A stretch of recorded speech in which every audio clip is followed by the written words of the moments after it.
Halo semuanya, balik lagi di Kedik Books bersama aku Ica. Di video kali ini aku akan kembali dengan review buku, dan buku yang bakal aku review adalah buku klasik. Menarik, baru pertama kali nih aku review buku klasik di channel ini. Buku apa itu? Keep on watching!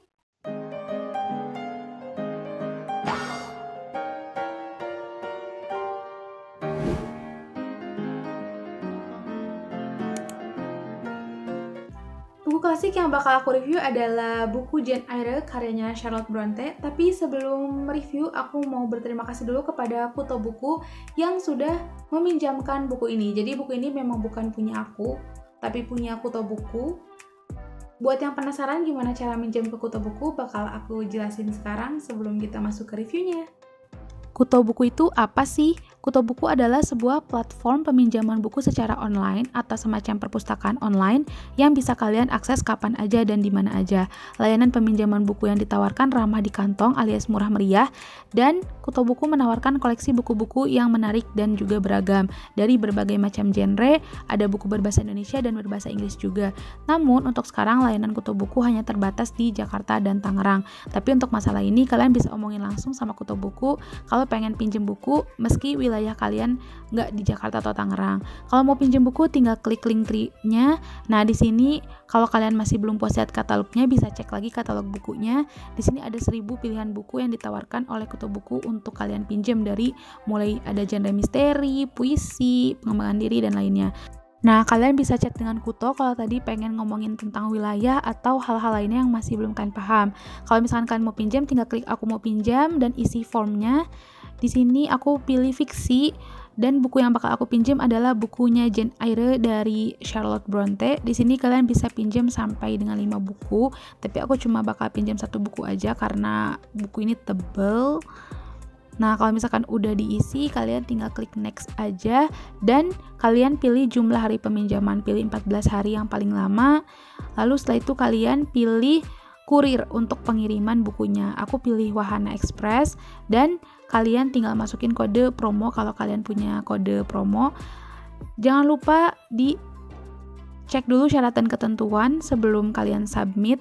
Kalau misalkan kalian udah paham dengan semua syarat dan ketentuan dari Kuto Buku, kalian tinggal submit aja. Nah, setelah kalian isi form, nanti kalian akan di-chat oleh pihak Kuto Buku. Hal yang bakal dibahas nanti adalah pembayaran dan juga kondisi bukunya.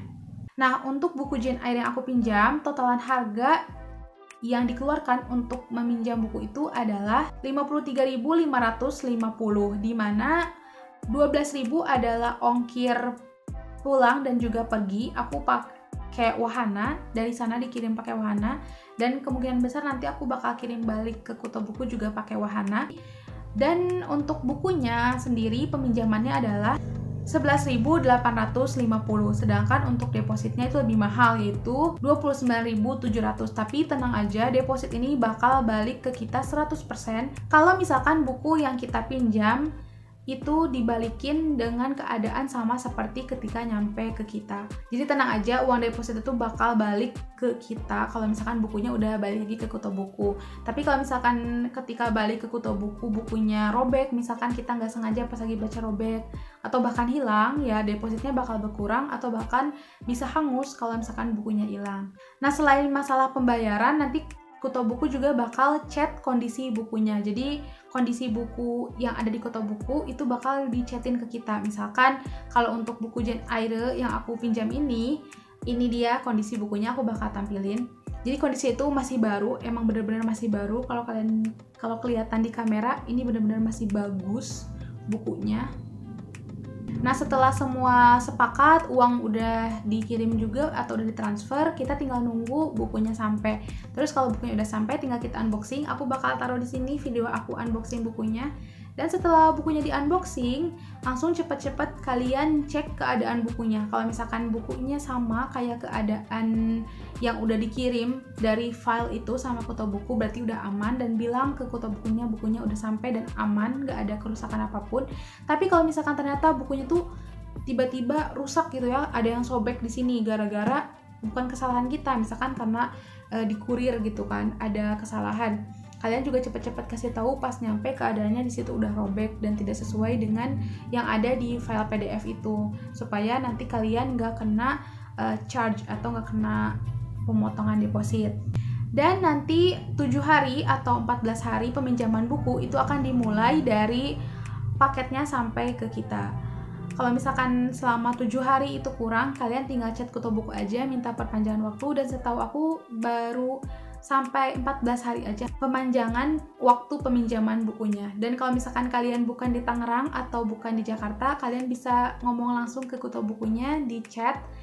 Misalkan kalian ada di Bogor atau di Depok atau kayak aku di Bandung, tinggal bilang aja, dan kalian bilang bersedia gitu untuk membayar ongkirnya, karena misalkan ongkirnya murah dan gak rugi kalau misalkan minjem ke Kuto Buku. Bener-bener menarik banget ada sebuah perpustakaan online seperti ini, apalagi ketika aku susah banget nemuin buku Jane Eyre ini secara gratis di Ipusnas, dan aku juga lagi nggak langganan Gramedia Digital.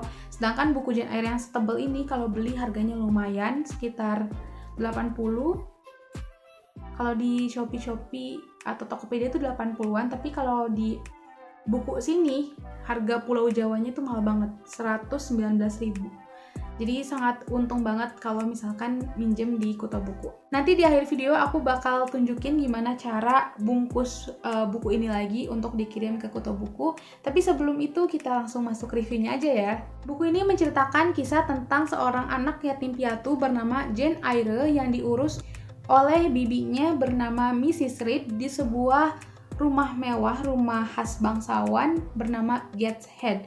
Tapi kehidupan Jane Eyre di Gateshead itu tidak bahagia karena Mrs. Reed adalah seorang perempuan yang sangat tidak berperasaan dan sering menganaktirikan Jane Eyre dari anak-anaknya, sering mendiskriminasi Jane Eyre, pilih kasih, dan bahkan Mrs. Reed ini sering membela anak-anaknya yang salah dan sering menyalahkan Jane Eyre yang sebenarnya nggak salah apa-apa.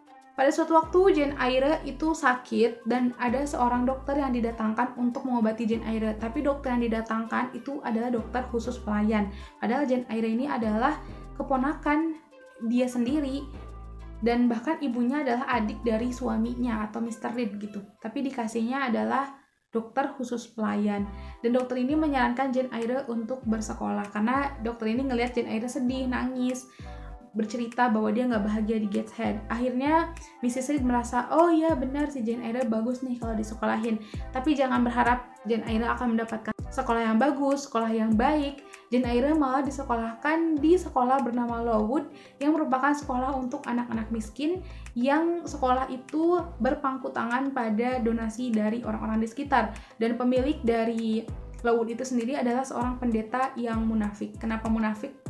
Karena si pendeta ini sering bilang ke murid-muridnya di Lowood, kepada guru-gurunya, untuk hidup sederhana, untuk hidup itu jujur, tidak bohong.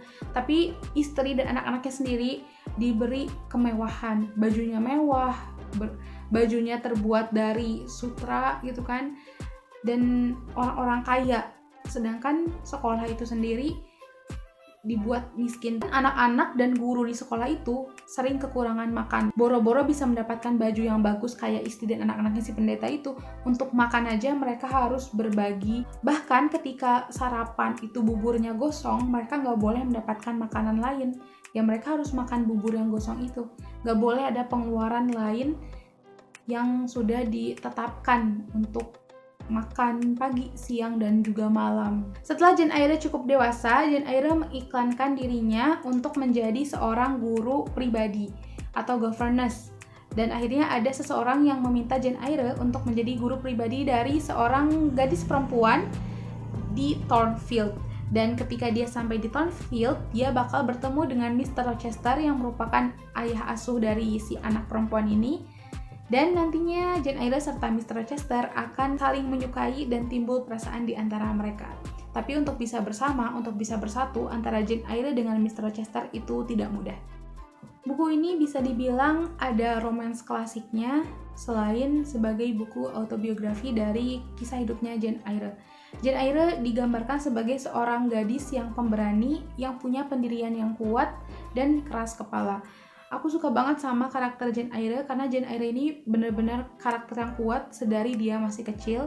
Dia berani melawan tindak jahat saudara sepupunya, dan bahkan dia berani bilang ke Mrs. Reed kalau dia akan menjadi bibi yang dia benci. Mungkin terdengar kurang ajar karena seorang anak kecil kok ngomong kayak gitu, tapi bener-bener nyebelin banget Mrs. Reed ini. Jadi pas Jane Eyre ngomong kayak gitu, dan dia ngomong kayak gitu sebelum dia berangkat ke Lowood, aku ngerasa puas. Akhirnya Jane Eyre bisa melawan bibinya yang kejam itu. Selain itu juga aku suka sama kehidupannya Jane Eyre yang meskipun berat dan sulit, tapi Jane itu nggak pernah mengeluh dan dia berusaha untuk menjadi dirinya yang kuat pada saat itu.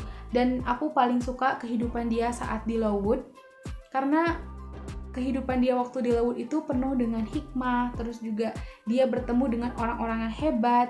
Ada satu karakter yang paling aku suka di dalam buku ini, yaitu karakter bernama Helen Burns yang merupakan kakak kelas Jane Eyre di Lowood. Dan Helen Burns ini sangat baik sekali karakternya. Dia juga bisa dibilang karakter yang agamis. Dan Jane serta Helen itu kalau misalkan di Lowood, setiap percakapan mereka itu menyentuh. Kalau misalkan kalian membaca buku ini dan sampai ke bagian itu, aku gak tahu deh, pasti kalian akan menitikkan air mata. Meskipun aku nggak nangis dan nggak menitikkan air mata, aku cuma berkaca-kaca aja karena memang sedih itu dan sedip itu obrolan antara Jane Eyre sama Helen Burns. Aku suka banget sama karakter Helen Burns karena setiap ucapannya itu mengandung kebaikan. Sedangkan untuk Mr. Rochester sendiri, dia digambarkan sebagai orang yang sinis atau grumpy gitu. Dan dia adalah karakter yang menurut aku seperti para bangsawan pada umumnya, meskipun Mr. Rochester ini bukan bangsawan kelas atas, jadi dia semacam tuan tanah biasa, tapi tetap bangsawan.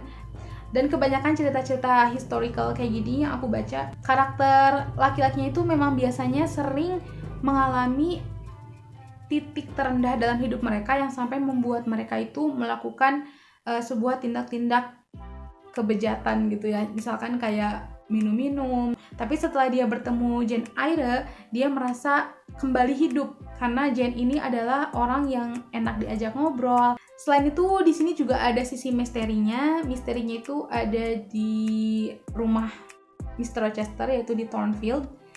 Kalian bakal diajak mencari tahu ada apa sih sebenarnya di Thornfield itu dan sebenarnya apa sih yang disembunyikan oleh Mr. Rochester dari Jane. Kekurangan dari buku ini sebenarnya narasinya itu indah banget. Sampai aku bisa merasakan kesedihannya, hampir menitikkan air mata juga. Itu kan karena narasinya yang indah. Tapi penjelasan atau penjabaran dari Charlotte Bronte terhadap lingkungan yang dilalui oleh Jane Eyre. Misalkan Jane Eyre ini pergi ke Thornfield. Nah, Jane Eyre mendeskripsikan Thornfield itu seperti ini, berada di antara bukit-bukit, sungai-sungai. Nah, penjelasan itu menurut aku terlalu panjang sehingga kadang-kadang bosen.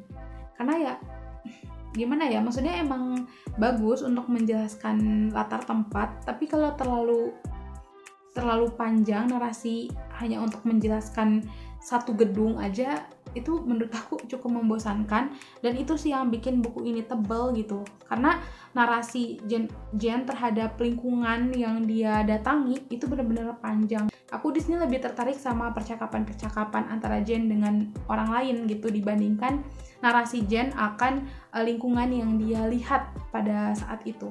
Tapi overall aku suka banget, menarik untuk mengikuti kehidupannya Jane dari mulai dia kecil. Di sini diawali dengan usianya 10 tahun sampai akhirnya nanti dia menemukan kebahagiaan dan menemukan tempat singgahnya dia.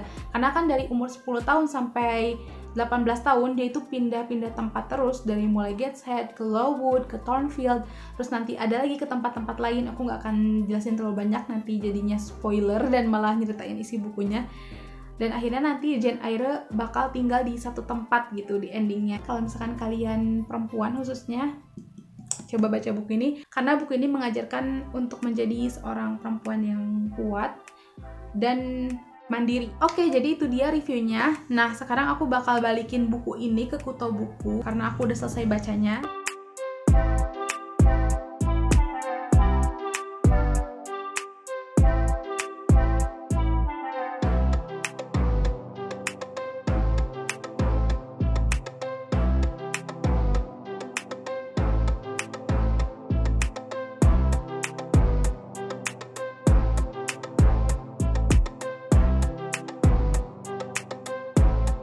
Oke, terima kasih sudah menonton video ini. Jangan lupa kalau misalkan kalian pengen pinjem buku, bukan cuma pinjem buku Jane Eyre aja, tapi berbagai macam buku, dari mulai buku bahasa Indonesia, buku bahasa Inggris, dan juga buku dari berbagai macam genre. Ada romance, klasik, ada misteri, ada thriller, semuanya ada di Kuto Buku. Kalau misalkan kalian pengen lebih jelas mengenai langkah-langkah untuk pinjam di Kuto Buku, kalian bisa cek description box atau kalian bisa langsung hubungi Kuto Buku di Instagramnya, akan aku taruh di description box juga. Atau kalau kalian mau tanya-tanya lewat kolom komen juga bisa. Oke, itu dia. Terima kasih sudah menonton video ini. Jangan lupa follow aku di @kedikbooks di Instagram dan juga Goodreads. Dan juga jangan lupa klik tombol like dan subscribe jika belum di-subscribe, karena untuk mendukung channel ini. Jangan lupa nonton video-video aku yang lainnya. Dadah!